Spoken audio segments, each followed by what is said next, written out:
Intelligence has 5 families of skills that are called competencies. And these 5 competencies are your self-awareness, your self-management, your relationship skills, your responsible decision-making, and today's topic, your social awareness. Your social awareness is your ability to recognize what other people might be thinking or feeling. And I know that most of you can identify with being able to know the right time and the wrong time to ask your parents for $20 or for something you really want. Taking it a step further, I bet many of you can start to ask your parent for $20, but then recognize out of the corner of their eye that it doesn't look like it's going to go your way. Like they're probably going to say no, and then bail out of the request before you're even finished asking, and wait until a better time to ask. The reason that you're able to do this is because you have very high social awareness of your parents' emotional signals, their facial expressions, their tone of voice, maybe even the situation.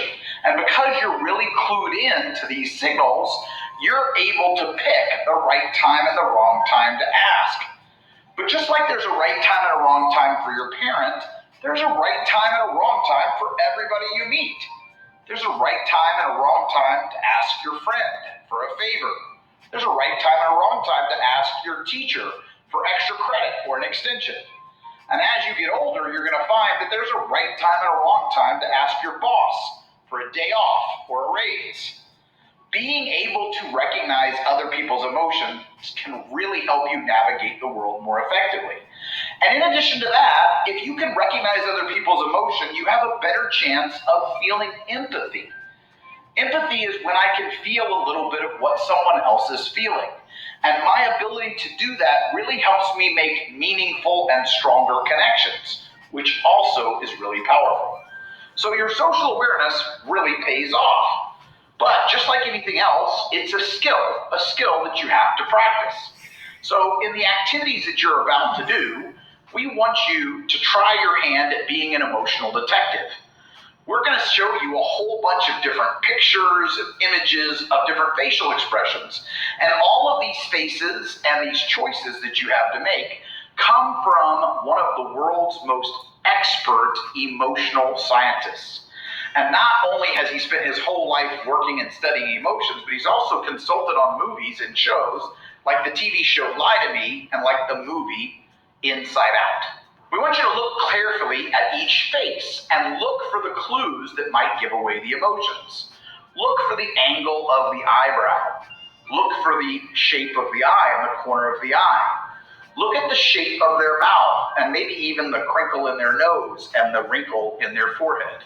These things are going to give away which emotion it is. And by really examining it carefully, you can pick the correct answer.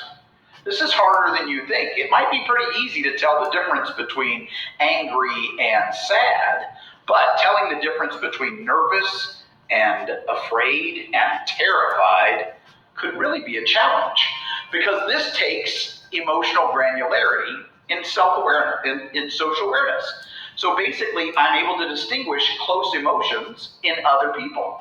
And as I get good at these things, I also get better at distinguishing those emotions in myself. So this is really good practice, not just for raising my social awareness, but also my own self-awareness of my own emotions. So these are powerful skills. So are you an emotional super detective, or are you emotionally lost in translation? We'll see. Give it a try, and if you struggle, don't worry about it, because it's only helping you grow the skill. So, let the games begin, and I'll see you in the next video.